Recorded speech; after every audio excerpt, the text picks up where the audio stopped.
They're only talking in the fish market this morning that you had got an electrician in just to change a light bulb. Oh, I didn't do anything of the kind. I got the electrician in because you put a new plug on the iron and it went wrong. Who's to say it went wrong? You enjoyed the music. Eric Sykes was born in Oldham in 1923, and it was at the Oldham Rep that he started to get recognition as a writer after being demobbed from the army. No, I say writing. I've never written in my life, but what you used to do is to pinch a lot of jokes.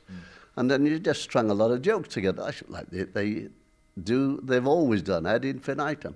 And as long as you've got a good memory, you've got a good act, as long as you can do it. Then, one day, he was told a very famous name was interested in buying his material. I got a phone message after that, after being with him for about 6 months, that Frankie Howard was looking for me, and could he have the material I was using strictly off the record? Mm-hmm. So, and I said, well, I'll come and see you. And I went to see Frankie Howard, who was in pantomime then, because he was the biggest thing in the country in Variety Bandbox.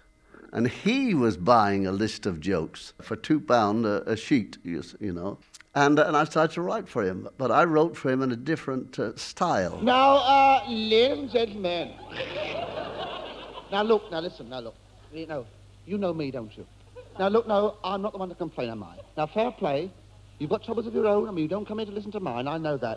But honestly, ladies and gentlemen, there's certain things in life that human flesh and blood cannot stand. And I'm one of them. Eric, at this time, who are your heroes? Rob Wilton, and people like that, Will Hay and all that mob. The only record we've got like of Rob Wilton is sitting with a blank background, no audience, and doing the day war broadcast. Now, you've got to have an audience, because all these great comics and Jimmy James and all that, they fed off an audience. I know how you feed an audience, you stoke them up. Radio soon followed, with Eric not just working with but discovering a number of household names on series like Educating Archie. Well, I wrote with Sid Collin. In 3 years we'd been writing it. We'd won the Radio Award twice. We discovered Tony Hancock in that. Who wasn't in the original ones. The original ones were done by Robert Morton, the tutor. Then we got in Tony Hancock as tutor. And then we got Max Bygraves in as tutor, and there's Harry Seekins, the Peter Sellers, and all that. They all came in to this, and these were all new and up-and-coming comics. Hattie wants one after me. Oh, really, Sykes? I'm going to have a bath myself. On television, Sykes ran for more than 20 years. But the storyline could have been very different. Well, the pilot was written by Johnny Speight, who was, to me, one of the greatest comedy writers in the world. The only difference that I wrote in the show, he had Hattie and I down as husband and wife. And I said, no, we're brother and sister. And I said, no, brother and sister, we're identical twins. Eric made countless films, but he had one particular favourite. I think that was Shalako, with Sean Connery and Brigitte Bardot, and that was a very good international cast that they had there. And I think I remember it with fondness, because they had about 96 thoroughbred horses there.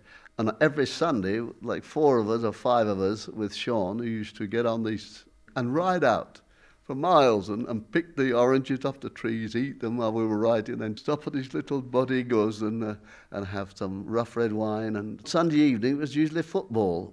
And it was really, really... Did you do any work?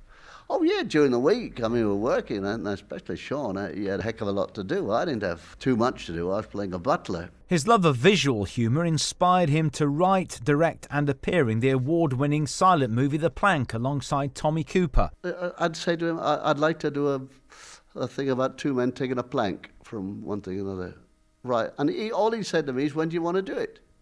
You know, and fine, September, all right, lovely. And he would set it up, and I would then go away with the producer and say, this is what I want here, what I want there, and do it. Because all the cast, they used to ring me up and said, what about me? Apart from me.